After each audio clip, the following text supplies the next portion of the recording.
Hello, friends. Welcome back to Book Demystified. Once again, and today we are going to discuss about the book Secrets of the Millionaire Mind by Harv Eker. You know what's crazy? I was talking to my friend Sarah last week, and she told me something that absolutely blew my mind. She said her therapist asked her to complete this sentence. Money is... And you know what came out of her mouth without even thinking? Money is the root of all evil. And then it hit her like a ton of bricks. How can you ever expect to build wealth when deep down your brain is programmed to believe that money is evil?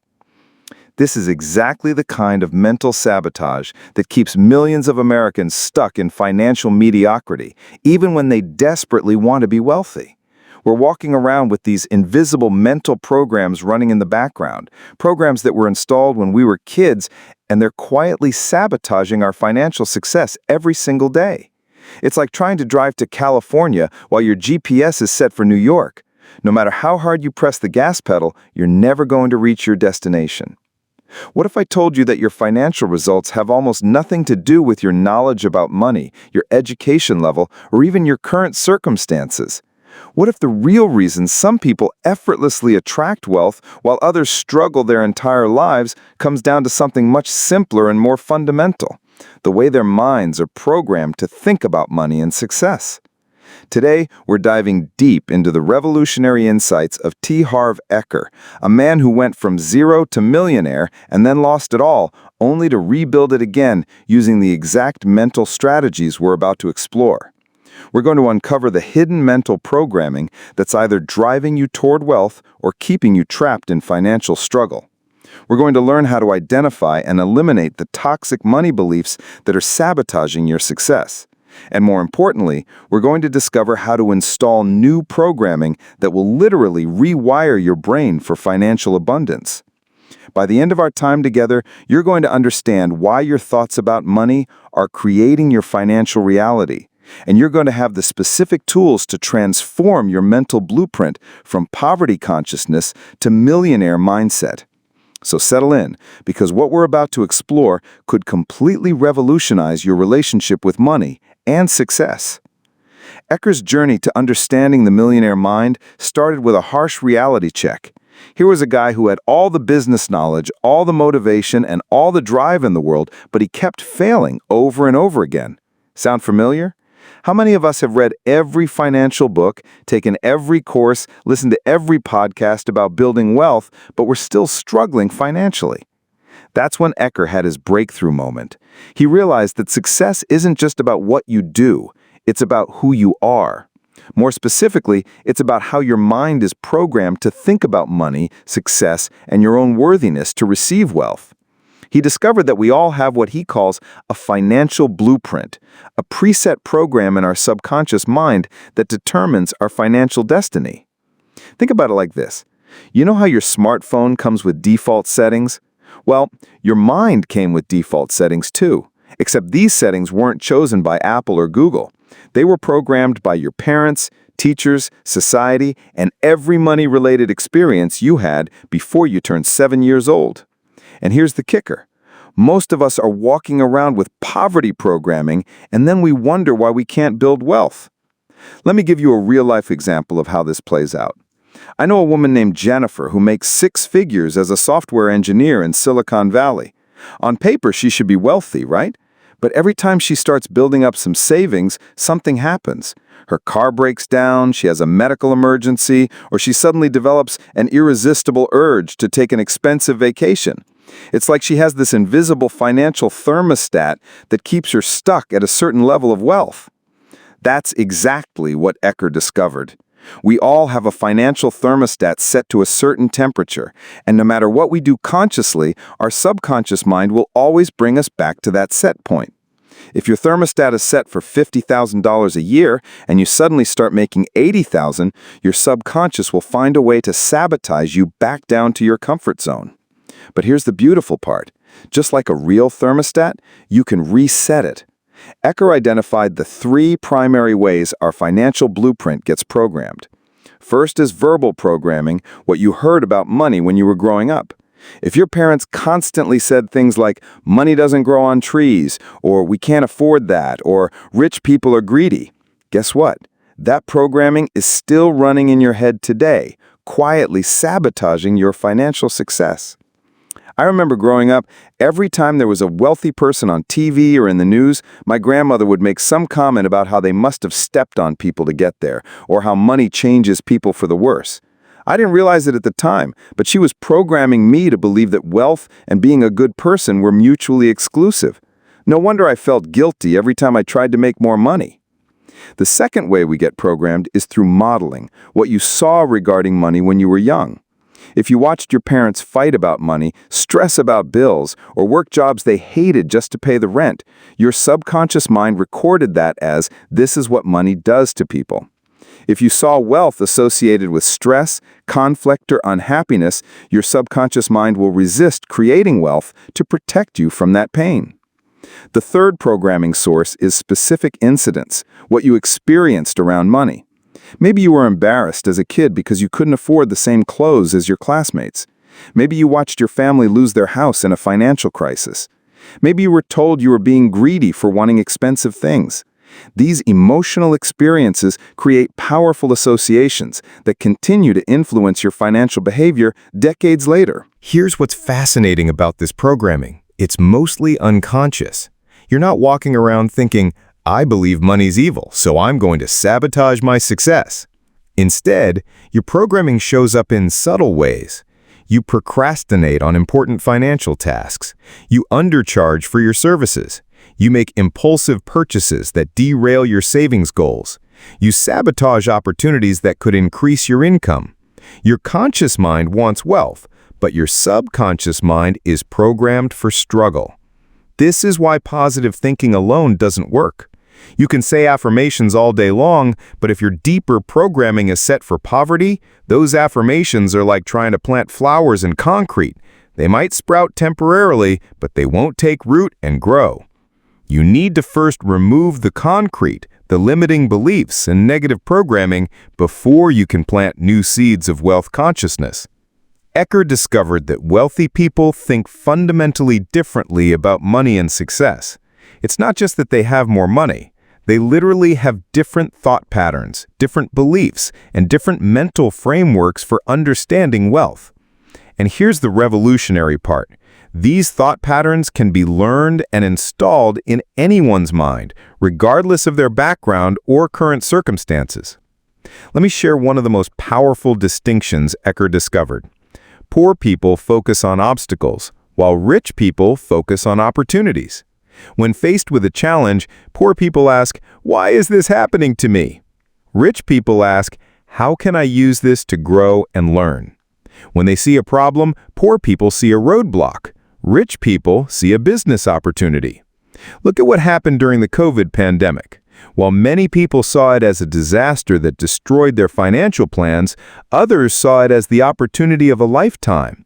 People started online businesses, invested in the stock market when prices were low, bought real estate when interest rates dropped. Same circumstances, completely different responses based on their mental programming. This difference in thinking shows up everywhere. Poor people think small. Rich people think big. Poor people focus on saving. Rich people focus on earning. Poor people see money as scarce. Rich people see money as abundant. Poor people think they have to choose between being wealthy or being good people. Rich people know they can be both wealthy and generous. One of the most life-changing concepts in Eker's book is the difference between playing to win versus playing not to lose. Most people manage their money from a place of fear. They're trying not to lose what they have, rather than trying to grow what they have. This shows up in so many ways in American culture.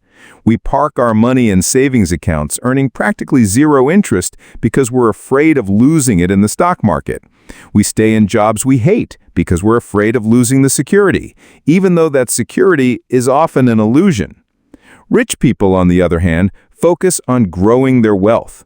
They're willing to take calculated risks because they understand that the biggest risk is not taking any risk at all. They invest in themselves, in their education, in opportunities that could multiply their money. They think in terms of abundance rather than scarcity. Let me tell you about my friend Marcus. He was working as an accountant, making decent money, but he was miserable.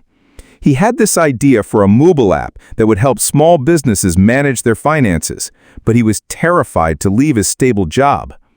His wife kept asking him, "What if it doesn't work? What if we lose our savings? What if we can't pay the mortgage?" All valid concerns, but notice the focus on what could go wrong rather than what could go right.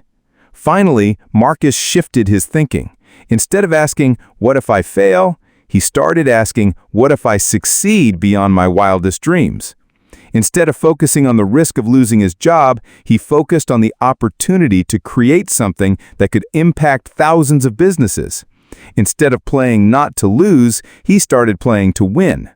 2 years later, he sold his app for more money than he would have made in 20 years as an accountant. Hey, if you're enjoying our free book summaries and want to support what we do, there are a few easy ways to help. You can subscribe to the channel, become a member, or grab the book using our affiliate link in the description. And if you'd like to go a step further, you can also leave a tip via PayPal or UPI. The link's below. Every bit of support helps us keep creating valuable content for you. Now, let's talk about one of Eker's most controversial but powerful insights, the relationship between money and self-worth. He discovered that your net worth tends to mirror your self-worth. If deep down you don't believe you deserve wealth, you'll unconsciously sabotage any attempts to build it. If you believe you're only worth $50,000 a year, that's about what you'll earn, no matter how hard you work. This hits close to home for so many Americans, especially those of us who grew up in families where money was tight. We learned to associate our worth with how little we needed, how humble we were, how we never asked for too much. We were taught that good people don't focus on money, that wanting wealth is somehow selfish or greedy. But here's what Eker realized. If you don't value yourself, how can you expect others to value you? Think about this in practical terms.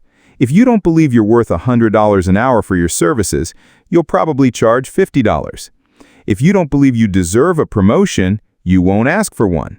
If you don't believe you're worthy of wealth, you'll find ways to give it away or lose it as soon as you get it. I learned this lesson the hard way when I first started freelancing. I was undercharging for my services because I felt guilty asking for more money. I told myself I was being humble and reasonable, but really I was operating from a place of low self-worth.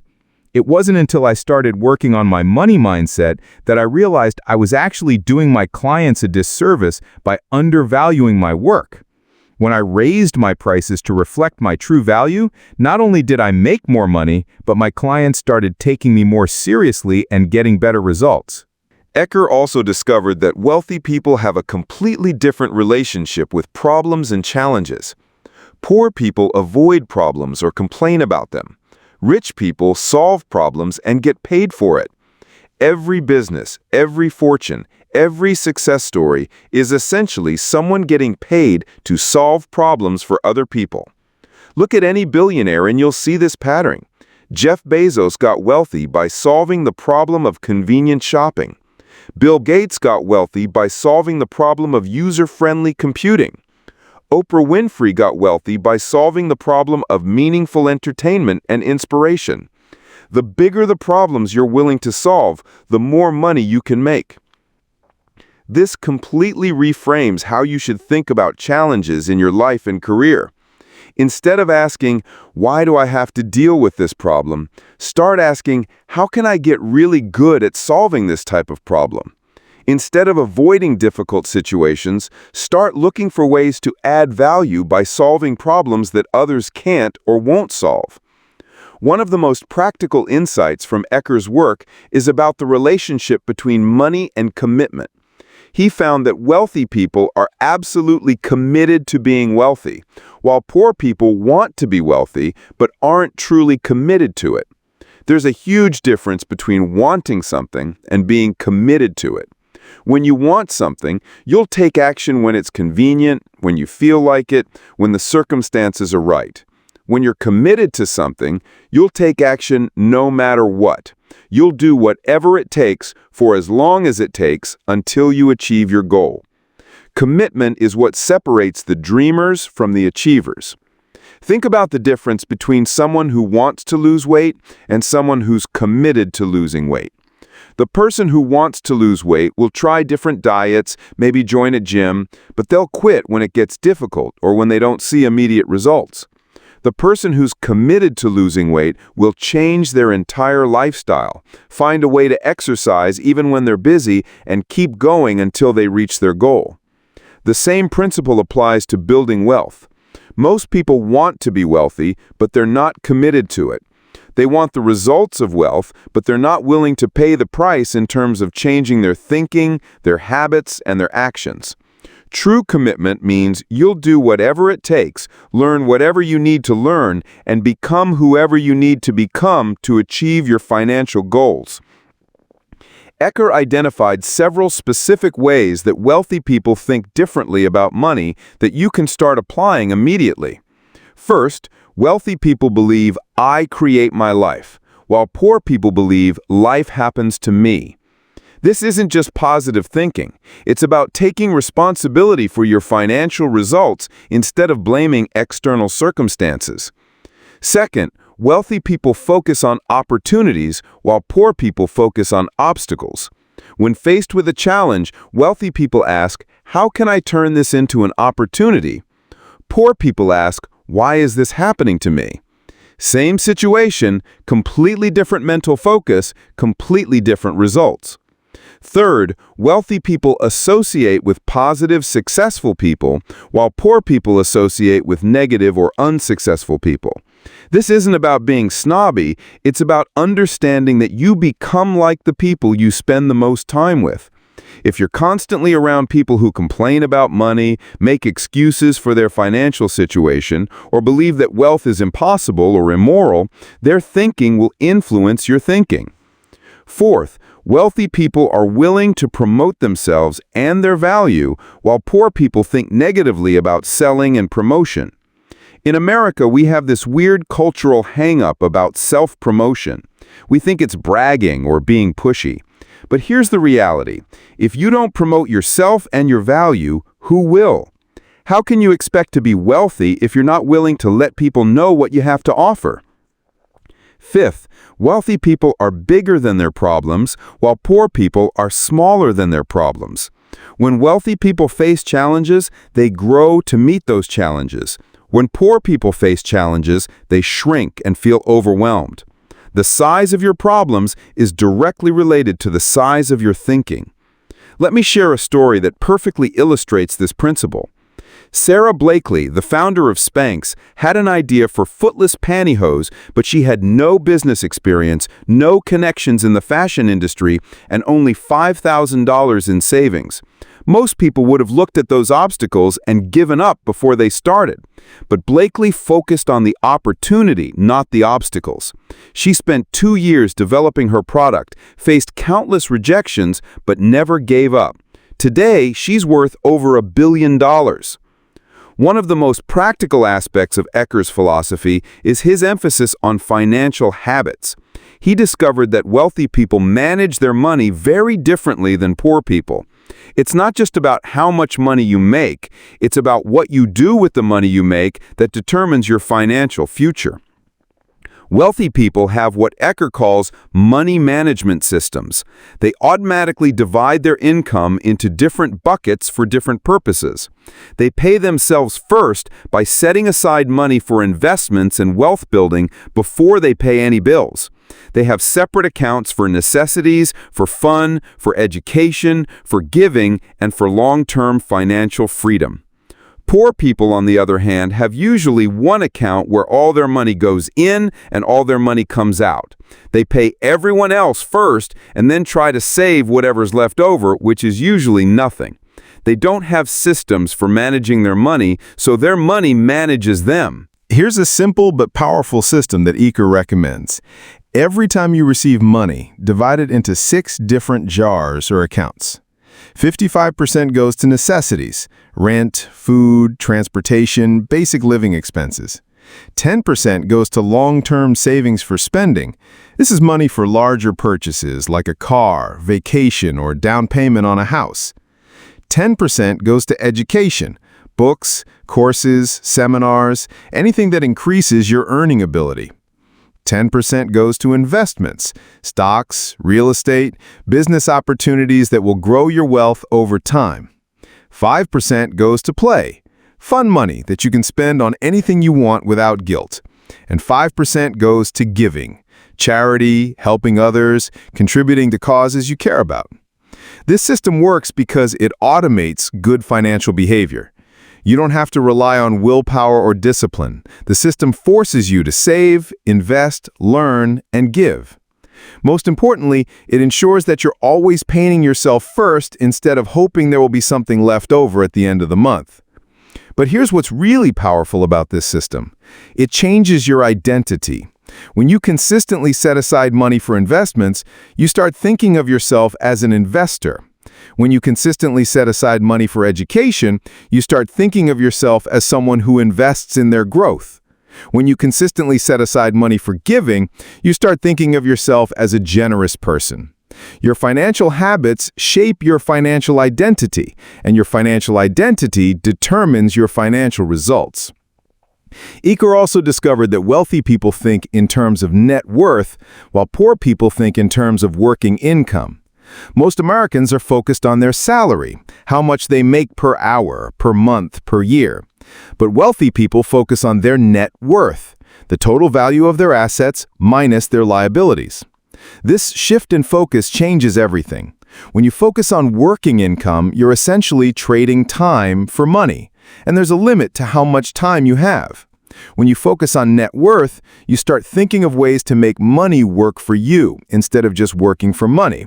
You start thinking about investments, business ownership, passive income streams, ways to build wealth that don't require you to trade your time.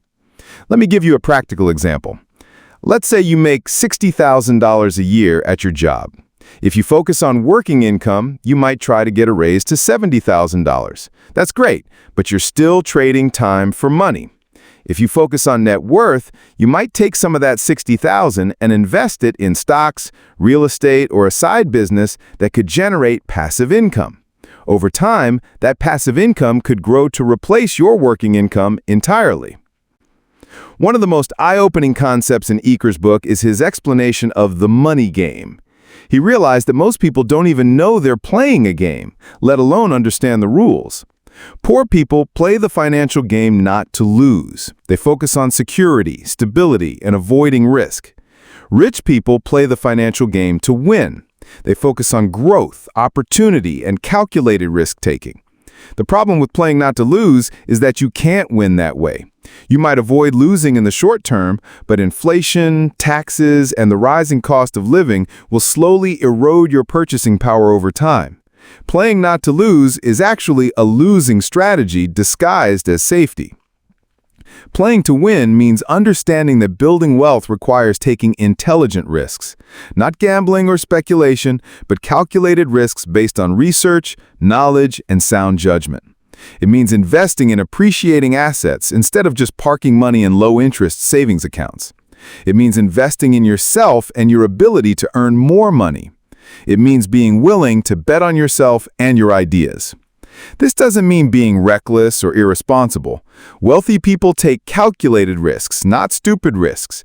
They educate themselves, they seek advice from experts, they start small and scale up.